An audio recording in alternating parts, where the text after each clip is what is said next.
Contre-plongée, un podcast de laïcité Brabant Wallon. Annabelle et Mehdi vous emmènent à la rencontre de celles et de ceux qui ont des choses à dire en Brabant Wallon et au-delà. Entre témoignages, opinions et analyses, vous ne ressortirez pas indemne de cette écoute. Contre-plongée, épisode 7. La migration à l'échelon européen.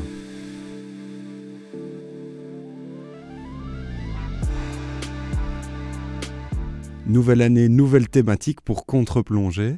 Alors cette année est une année un peu particulière, étant donné qu'il y aura les élections en juin et en octobre de cette année. Et pour commencer l'année, Contre-plongée se penche sur l'échelon européen avec un point de vue sur la migration. C'est Cécile van der Stappen, chargée de recherche sur la justice migratoire au CNCD 11-11-11, que nous avons eu l'occasion d'interviewer aujourd'hui. Le 20 décembre dernier, il y a eu un accord qui a été trouvé par les 27 États membres de l'Union européenne sur la migration, accord auquel vous avez réagi. Est-ce que vous pouvez nous expliquer justement pourquoi c'était important de réagir sur cet accord ? Alors cet accord, il est le fruit de négociations qui ont commencé il y a vraiment bien longtemps. Ça fait des années que les États membres de l'Union européenne essayent d'avoir une approche commune pour gérer en fait les défis et les enjeux liés aux migrations internationales. Mais souvent, en fait, ces négociations ont abouti à un mur, à un échec. Ils n'arrivaient pas à se mettre d'accord, ou du moins, ils arrivaient à se mettre d'accord sur peut-être certains volets, mais en tout cas pas l'ensemble des volets qui concernent les migrations internationales. Et à plusieurs reprises, la Commission a proposé en fait de réformer cette politique migratoire européenne, mais comme je disais, ça a souvent abouti à un échec. Et donc en 2020, rebelote, la Commission propose une nouvelle réforme de la politique migratoire européenne. Des négociations s'enclenchent entre le Parlement, le Conseil et évidemment sur base de la proposition de la Commission. Ça bloque, et finalement, ça a fini par aboutir à un accord dont vous parliez, qui a été signé. C'est un accord politique le 20 décembre 2023. Il faut encore maintenant qu'il soit approuvé en 2024, mais c'est qu'une question de formalité. Et après, il restera la mise en œuvre.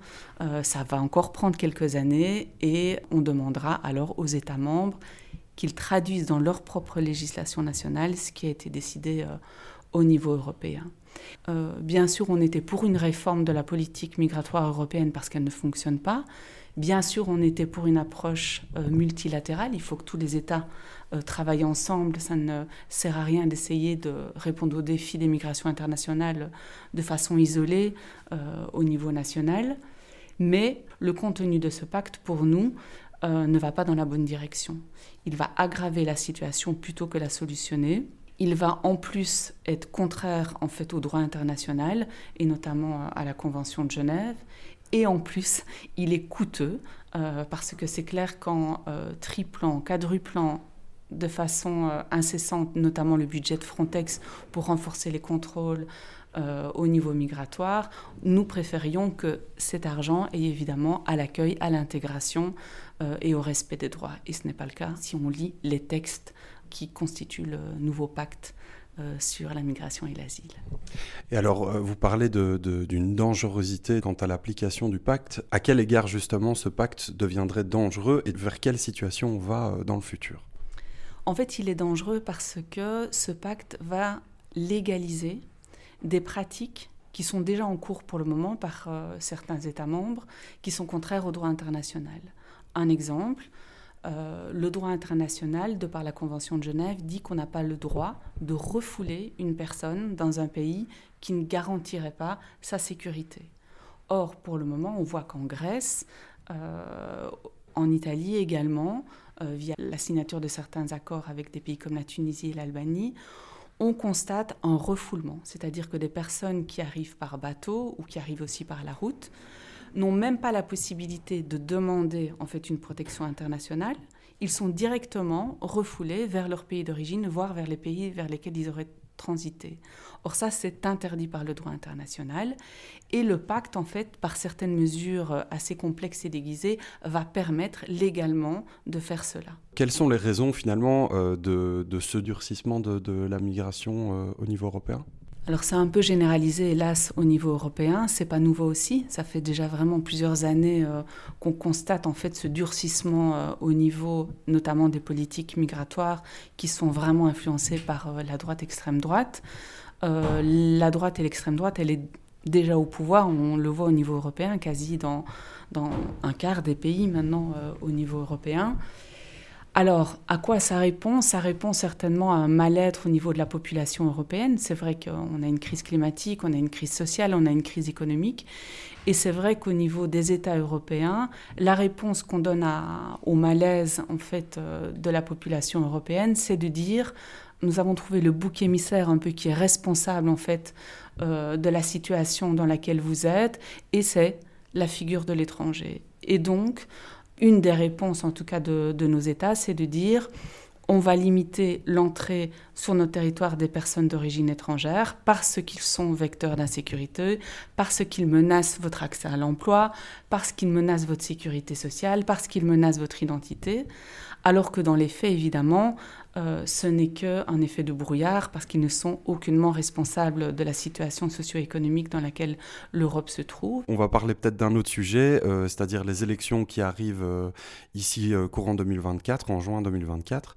Qu'est-ce que vous amenez précisément comme message à nos futurs représentants pour que les choses aillent dans un meilleur sens ? Le message principal, c'est vraiment prenez des mesures cohérentes, prenez des mesures concrètes, mais dans le cas d'immigration, on est bien obligé de leur demander de prendre des décisions qui vont, hélas, à 360 degrés de ce qu'ils ont toujours fait, et notamment qui s'illustrent par les dernières décisions qu'ils ont prises au niveau du pacte européen sur la migration et l'asile. Pour prendre des décisions à 360 degrés de ce qu'ils font déjà, il faudrait d'abord qu'ils changent de paradigme, notamment sur les questions migratoires, sortir d'une approche sécuritaire, sortir d'une approche où on voit en fait la personne étrangère comme l'ennemi et le bouc émissaire responsable de toutes les crises socio-économiques. Il faudra avoir une vision positive des migrations et des personnes migrantes elles-mêmes. Et à partir de ce moment-là, où on change de lunettes et qu'on a une vision positive de la migration, qu'on la voit comme un levier de développement, comme on la voit comme une source d'émulsion aussi intellectuelle et participant à l'économie, notamment dans les pays d'accueil et dans les pays européens, on peut alors prendre une série de mesures qui seront constructives, concrètes et qui aideront l'ensemble de la population européenne. Est-ce que justement le CNCD 11-11-11 et puis toutes les associations qui la constituent, est-ce que vous êtes optimiste pour le futur en termes de migration au niveau européen ? On est obligé de l'être. Parce que des solutions, en effet, existent. Il y a un manque de volonté politique, il y a un obscurantisme au niveau des décisions qui sont prises, mais des solutions vraiment existent à court terme et à long terme. Si je prends le cas de notamment la crise de l'accueil qui sévit en Belgique, la société civile a proposé une feuille de route, a proposé des solutions tout à fait concrètes, notamment l'obligation d'un plan de répartition au niveau de la Belgique. Si ce plan était mis en place, chaque commune prendrait 5 personnes et la crise de l'accueil serait résolue. Donc des solutions existent, il manque une volonté politique et nous on est là pour de nouveau être force de proposition, faire un travail de plaidoyer, faire un travail de pression sur nos politiques sans relâche pour que finalement ces décisions soient acceptées et soient mises en œuvre. D'autre part aussi, ce que l'on fait, on a un travail énorme à faire vis-à-vis de la population, de sensibilisation, d'expliquer quels sont les amalgames, quelles sont ces fausses bonnes solutions. Il faut, en tout cas sur la thématique de la cohésion sociale et de la migration, que les gens se rencontrent, parce qu'on sait que quand dans un espace commun, les gens se rencontrent, il y a des barrières qui tombent plus facilement, et donc le travail de sensibilisation peut être beaucoup plus impactant. Vous retrouverez toutes les informations du CNCD 11-11-11 ainsi que tous leurs plaidoyers sur leur site internet cncd.be et à bientôt pour un nouvel épisode de Contre-Plongée.